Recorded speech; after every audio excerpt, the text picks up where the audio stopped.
Nkrumah Ture here, coming back at you with yet another revolutionary video. I this goes out to DC the Purple Diva. The sister asked me to review a 10-hour video that was posted by another content creator. She knows who that person is. It was a long discussion that they had, and well, let me just start by saying, first of all I needed was 4.5 hours, and I understood the gist of what they were talking about. I didn't need to see any more. It's something that I'd seen for some years.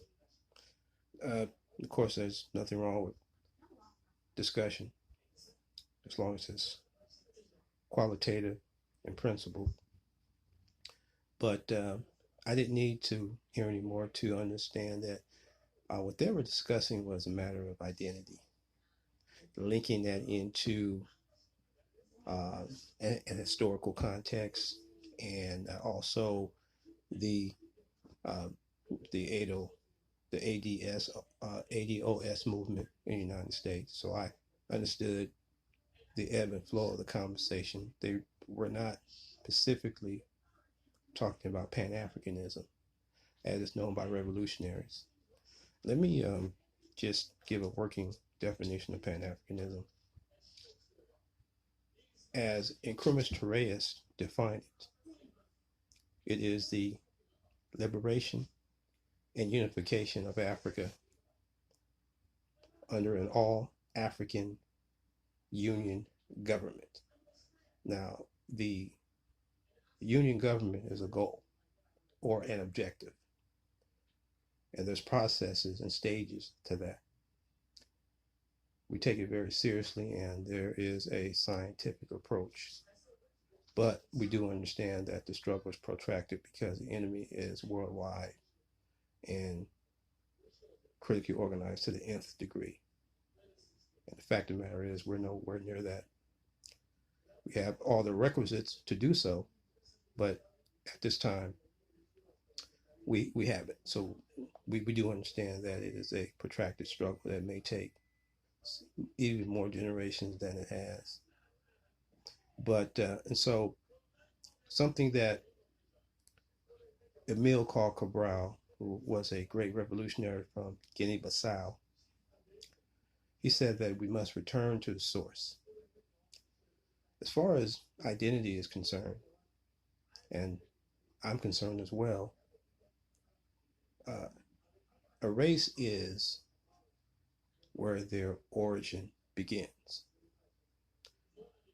meaning it tends to takes precedent over any detours, racial control, conditions, or acculturations within its power structure. Thus, we are Africans. No ifs, ands, or buts about it. You see, Africa is just not a place. It's in the blood. That has to be understood. The confusion that, in my opinion, tends to evoke itself when I hear these particular types of discussions, and I understand where they believe they're coming from, is talking points that have been inculcated by those who have deemed themselves your enemy in their educational apparatus, in their control of media, print, and speech, the ebb and flow of that. So the most correct thing to do is return to who we are in a modern context. There is no contradiction in terms of being here, working, and surviving, because I do believe that we're in different levels and stages of survival, from the most wealthy black to the lowest peasant in the United States. Sort of, you've got people on the bottom, but there's a top of the bottom, and then there's a bottom of the bottom.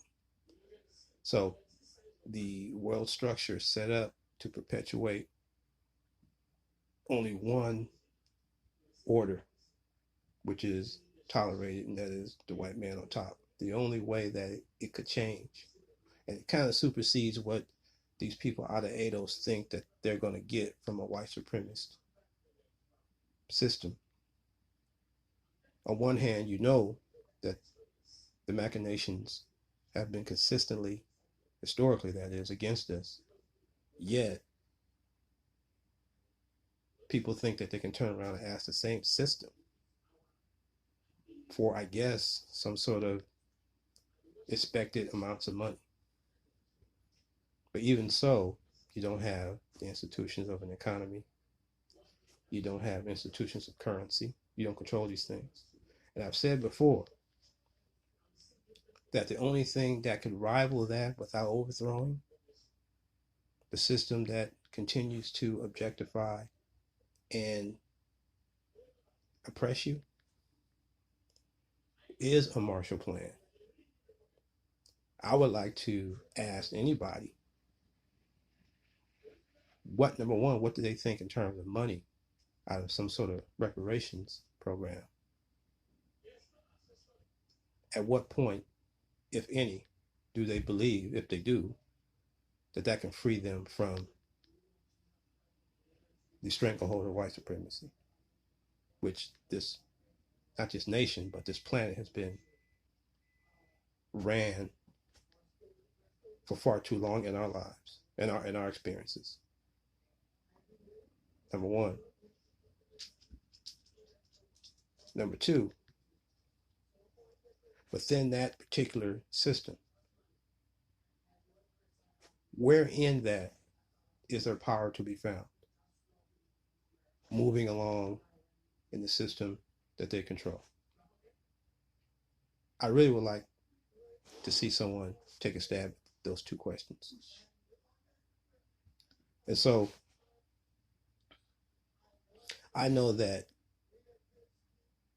I have to be, at least psychologically, philosophically, and politically, with the majority of my people.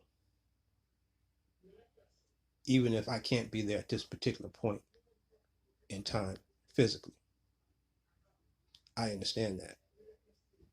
And I understand that Africa, the continent itself, even with its myriad of problems that have been developed within colonialism and neocolonialism at this particular point, some of the negative things you see are a product of these things, where resources are controlled by foreign entities, governments, and multinational corporations. It's like a huge octopus going through the length and breadth of Africa, principally in finance, investment banking, extraction of raw materials, colonial pacts that are lopsided, that favor European governments and the United States. So when you're chasing micro scarcity as a result of that, you're going to have problems with violence, you're going to have problems with crime. Those are the almost boilerplate consequences of that. So I'd like people to understand, when they see these things going on, let's understand the origin of these things and not be so arrogant and ignorant that we judge them based only on what we see. We have to understand what was going on before the interference and what happened along the way of its development and after. And some of the decisive things that, which I will cover in another video. And so, but I think it must be understood that the difference between, in terms of reform, and reform can hinder or aid, or rather quicken, revolution. But revolution seeks a transformation of the entire society. Labor, industry, agriculture, These things that bring an index of development to eviscerate by decolonizing the mindsets and the actions of Africans to establish a primacy of Africa and thus empower the continent and its people to control its destiny. You can shape the society the way you want to, based on egalitarianism and humanist principles. These two principles, by the way, animated pre-colonial Africa. We can still use these things in a viable way in a modern context. So we have all the requisites for a technological, developed society in all areas, if and only if we understand how to critically organize Africa. As it stands right now, I've covered this before, the continent is carved up. Now, a lot of people they're starting to understand the scramble for Africa, 1884, 1885. I'm glad I'm hearing that now. It was at a time where people were totally oblivious of what that was, but now they're starting to understand the process. So I know that this type of change is taking place, even at least, if nothing else, it's giving lip service. But we understand systematically that the frontiers that were drawn were not drawn with the intent of these particular nation states, these client states really is what they are, as you see them on the African map, are not viable economies, which means that even so, the principle is the extraction of raw materials for the neo-colonial power and micro scarcity for the Africans. At some point, you see the bureaucracies in Africa actually are helping this particular process out, the governments themselves, and of course the heads of state. So you see a lot of systematic duplicity, and that's the business as usual. You understand? But with revolutionary governments, and a wider union of African states, joint military, common currency, you understand? Development banking, industrialization, uh, scientific and technological improvements in health. These things can systematically be put in a development plan. And the best example of that is what Ghana was doing from 1951 to 1966 under Kwame Nkrumah, and what Guinea was doing from 1958 to 1984 under Sekou Touré. And of course, even Mali from 1960 to 1968 as well under Mobito Keita. Also, to a lesser extent, Tanzania under Julius Nyerere. Check that out. And even Egypt with Abdul Gamal Nasser. So we can extrapolate examples that we can use in a modern context with a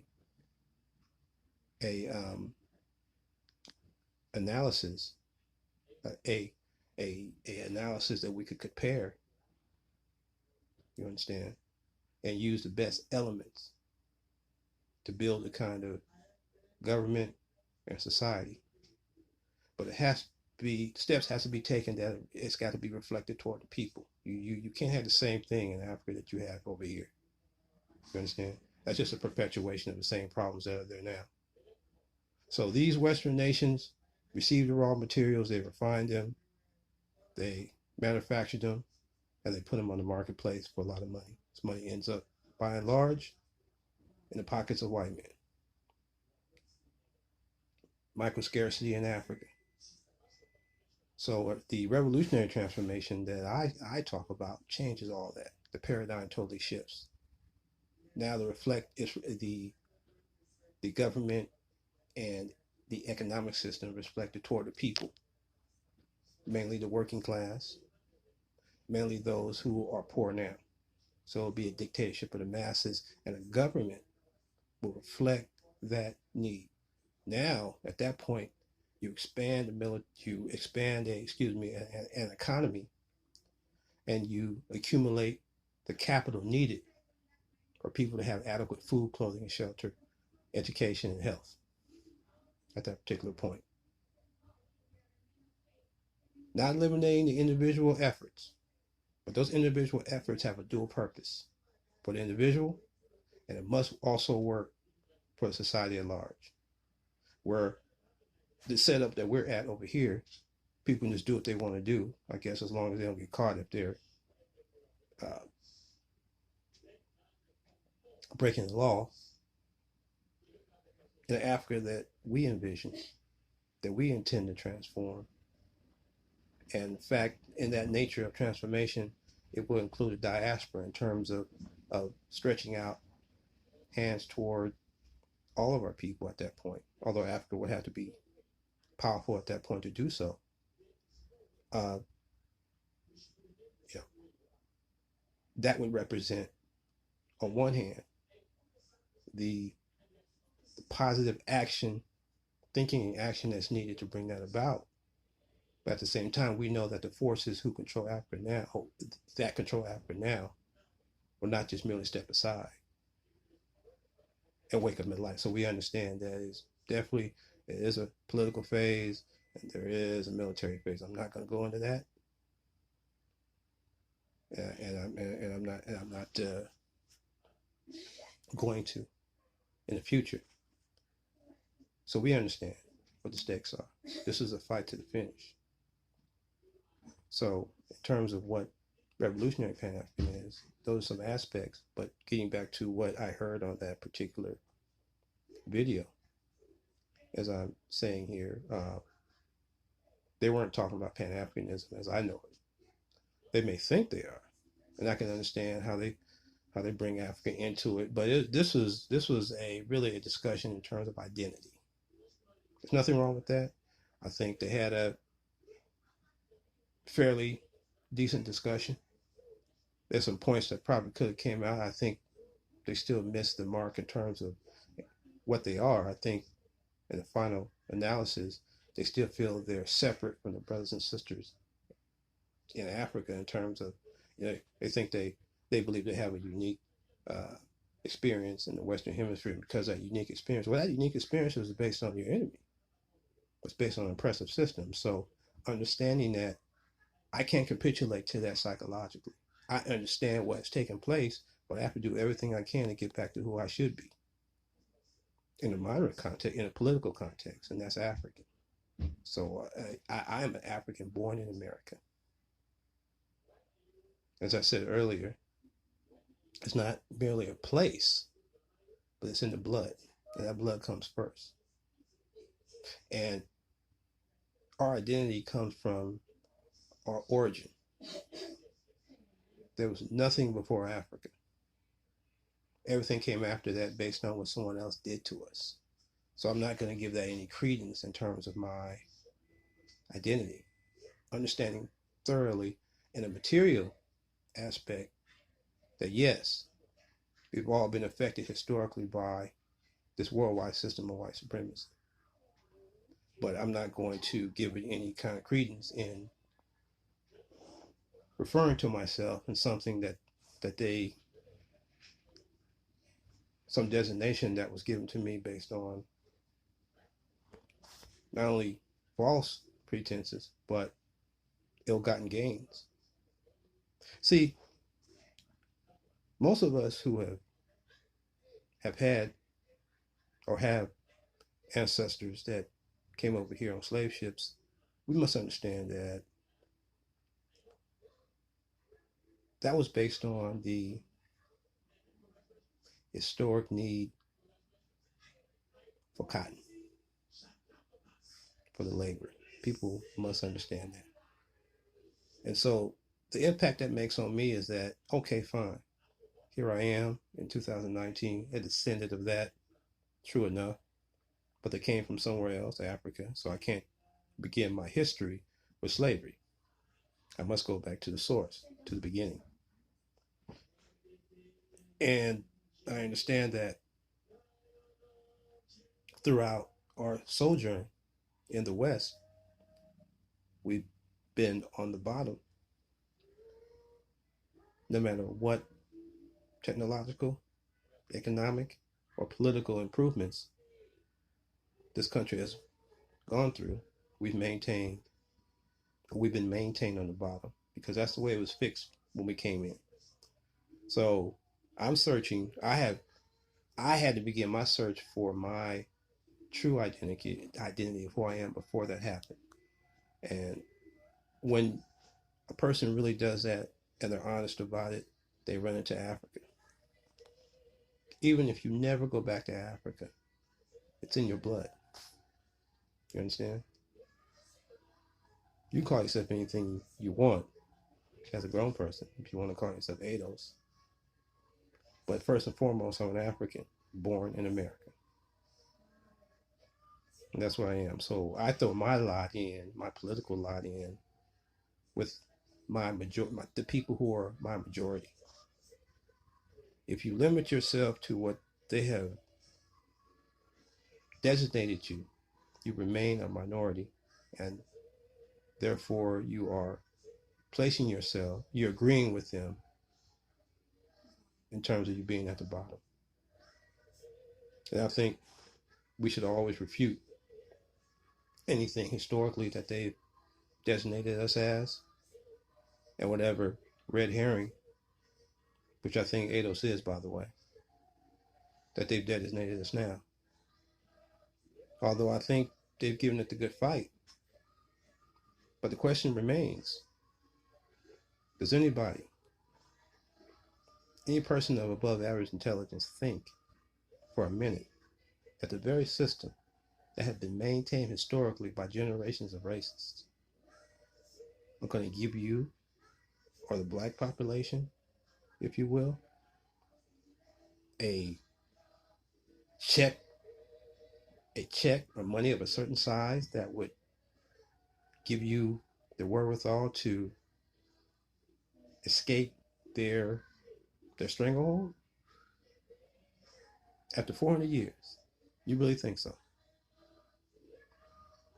One thing about Brer Rabbit, as the story goes, he gonna get where he want to be. So on one hand, if people are holding out for some sort of check, well, as far as I'm concerned, a unified Africa, primacy of Africa, full control of our resources, is reparations enough. It'll exceed anything that, even if you could get something out of this government substantial, and I don't think you will, it will totally exceed what they could do on their best day. So to me, that is the ultimate reparation. Full access to the gold and the ivory and the silver and the tin and the nickel. You understand? Full access to the means of production for power and wealth. Fabulous wealth that even I contend our ancestors couldn't fathom if organized correctly. We're talking about 12 million square miles of a landmass that has vast resources. If it's controlled the right way, we're the world power. The rippling effect would be so staggering that it would be nothing at that point white supremacy could do. Or it would probably get more desperate, of course, more vicious. But that'd be until like a cockroach that's dying from being sprayed with pesticide.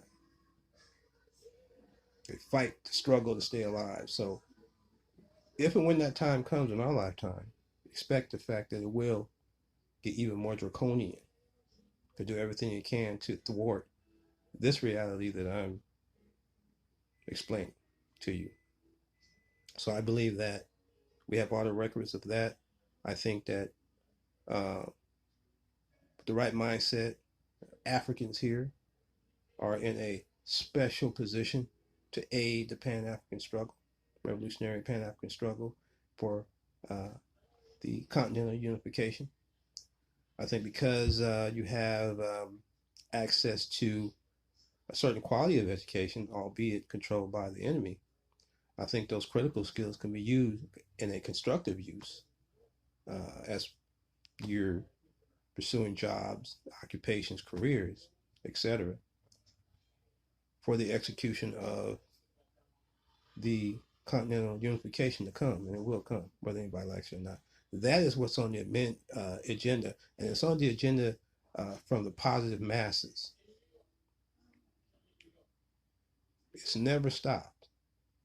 At this particular point, the areas of action are in the revolutionary mass political parties on the continent. They're not in these parliaments because they're puppet driven. They're not in the executive offices because these people are puppet stooges that are heads of state. They're not in the military at this point, not by and large. Probably in some areas, but not by and large.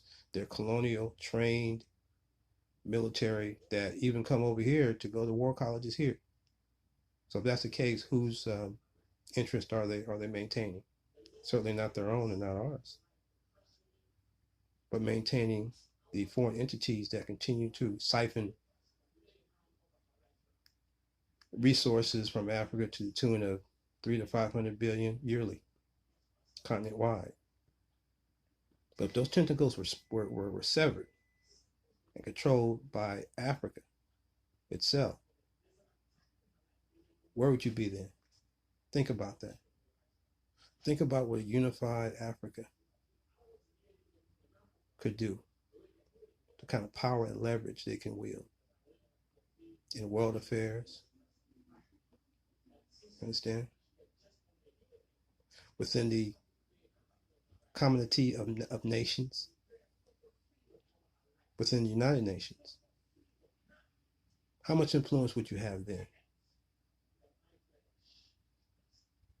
So if you want these things to stop, this discrimination, police brutality, and people calling you the N-word in these Circle K little corner stores, and Arabs trying to push you around and follow you in their little liquor store. If you want that to stop, free Africa, and it will. Because a rippling effect will be seismic. It will usher a new paradigm, respect for African people, whether they like it or not. I don't care if they dislike me though, but certainly they won't have the power to, they won't have the wherewithal to make it a reality by acting upon it. And at the same time, the development that can happen to our people. So see, that would be a viable future if you so dare. Or you can continue the way it is now by waiting for a bankrupt system to somehow give you what you want, which it never has at this point. It's always worked to co-opt anything you wanted to do. They'll co-opt ADOS. I think, in my opinion, the best thing, by the way, that's going to happen, and I hope I'm wrong, but I feel that based on the history of this country and some of its bureaucracy, its law enforcement, some of its negotiators that come out of Washington, D.C., especially in the state legislatures and departments, executive departments. There's going to be a few people, if this thing gets as popular, I guess, as you people in ADOS want it to be, I think the best thing you can expect out of a co-opt movement for them to actually control it, and it's going to be a Democratic Party that's going to control it. That's what they did in 1963 on the March on Washington, by the way. So it's a historical precedent for it. You're going to see nothing more than concessions to several leaders who are in position.